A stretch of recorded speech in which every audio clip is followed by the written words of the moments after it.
Hey y'all, Navy Sooner here. Today we're going over the field rifle, a type of build slash rifle that Brassfacts kind of made popular and went over, and there's a lot of people kind of wanting to build these, and this is my take on a field rifle. Before we get into it, what is a field rifle?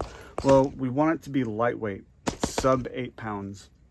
That's really, it's gonna be like your SHTF or WROL EDC rifle. Say you need to go to your neighbor, which is a mile away. That's probably in SHTF or WRL, if that's the closest you have and you're rural, this is what you would grab because it's lightweight. Or if you need to go into town, which is a couple miles away or few miles away, and you want to get back, or you want to do some reconnaissance, get in, get out, go fast, you're going to want something that's lightweight. And well, you don't want to have it weighed down, obviously lightweight. You don't want to have it weighed down with like lasers or an LPVO. Some people might want to put LPVOs on a field rifle, but to be able to keep it under 8 pounds, an LPVO really isn't going to be a good option.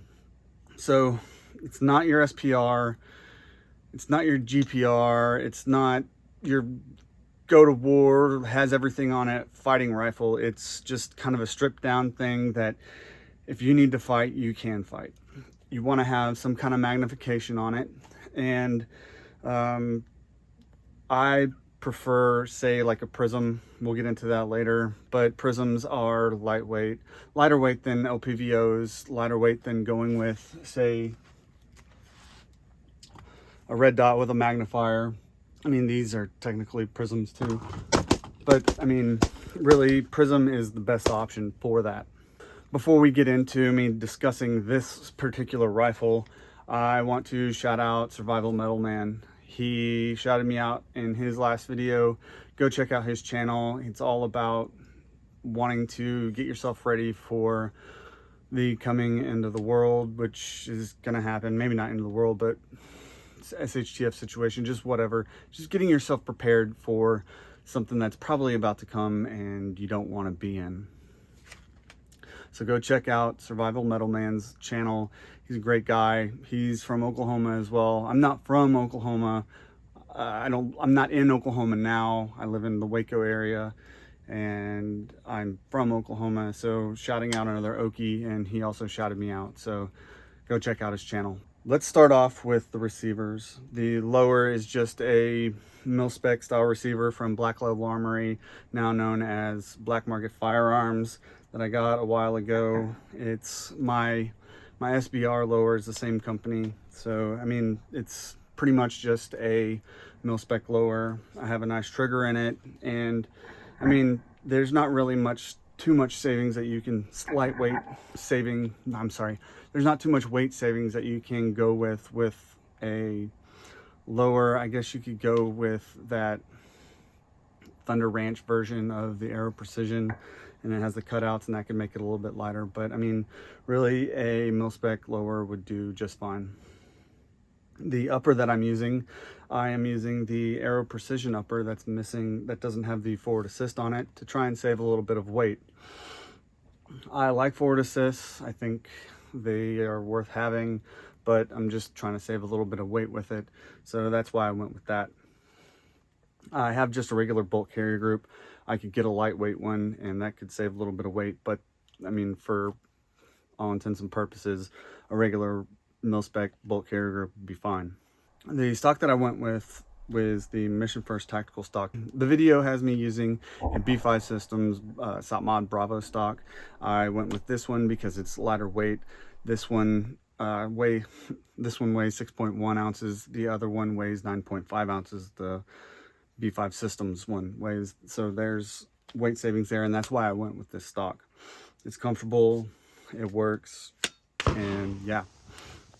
The barrel that I have in here is a 13.7 pin and welded barrel from Precision Defense. They are from, I think the only place I've seen them was on Primary Arms, probably something like Expo, where it's a offshoot of Primary Arms. I haven't been able to find any information on them, but I will do a video later on about this barrel, talking about it. But I just want to let you know that this is a 13.7-inch mid-length barrel from Precision Defense. The recoil impulse is really nice with it being a 13.7 and having the dwell time that it has with a mid-length gas system. So it is very nice to shoot. And well, I have this dead air brake on here, and I chose that because if I'm using this 3x zoom prism scope, I want to be able to keep it as flat as possible. Will it create flash? Yes, but I'm hoping not to be out and having to fight at night with this thing. If I have to, then okay, that's a big problem, but I'm really worried about being able to keep my sight picture when I take shots with this prism out to distances. The handguard that I went with is an Expo Arms handguard. It's their 13-inch one that fits perfectly with the 13.7-inch barrel that I have here. And I mean, it is lightweight. I could go with lighter weight ones, but for the price, you are really, this is a really nice handguard. I don't need, it's not probably sturdy enough to put a laser on the end. I don't know, because I'm not going to put a laser on the end of this, but it's lightweight enough. It covers as much as I want to cover. It's M-LOK, and it was on sale when I purchased it. So it is 10.3 ounces, no, sorry, 10.8 ounces, and it's nice and it works. So that's why I went with this one. The optics that I'm using is the Primary Arms 3x prism scope. They're micro prism, and it's just very lightweight. I mean, I believe the Vortex 3x is a little bit lighter weight than this, and I could cut weight there too, but I like this one. Now I have a 507C red dot for up close stuff. There are people talking, I've seen the videos, Brassfacts, and I forget who else did videos about these cantilevers right here, the way to put the red dot with the microprism breaking and bending and losing zero. But as of right now, I'm just using it for practicing, seeing how it does, and I like it so far. I'm probably going to go to a 45-degree offset red dot for my backup sighting system. I believe that Brassfacts doesn't have a backup sighting system on his. He just has the prism scope, and that's a way to save weight, but I would prefer to have like something up close if I needed something up close. Granted, you can use the 3x prism scope for up close, but I mean, if I can put a red dot on there and I don't use too much weight, then that's not a big deal, and I'm okay with it. I went with the M300 Surefire. This one's been on a bunch of different builds. I've been doing light swapping and moving around because I've been buying a bunch of flashlights lately, and I had this one available. I chose the shorter one because of lightweight. Yes, I do have a pressure pad on there, but when I have my hand on the handguard, my thumb is over bore, I'm not on the handguard, I'm not on the pressure switch, so I'm not too worried about NDs. I'll probably get one of those 100 Concepts light things, but I mean, using scope caps work just fine too. You can just pop them on and pop them back on, pop them off and pop them back on. I mean, it's basically the same concept as the 100 Concepts light cover, but I mean, you don't have to wait for it to come in the mail. You can go to Academy and buy one that fits. So yeah. Overall, this weighs 7.3 pounds, so it's less than 7.5 pounds, which is really nice. I can go and cut some weight in other places with the handguard and say taking off the red dot and going with a lightweight bolt carrier group. I could probably even save weight on my grip here, which is a Magpul K2. And I mean, under 7.5 pounds is great, and that's unloaded. So that's ideal, is to be under 8 pounds unloaded. And I mean, so far in what I've been doing with it, practicing and training with it, it's worked great. I haven't been able to shoot it with this stock yet, but we'll see how it goes. I'm pretty sure I'm not going to have any issues with it.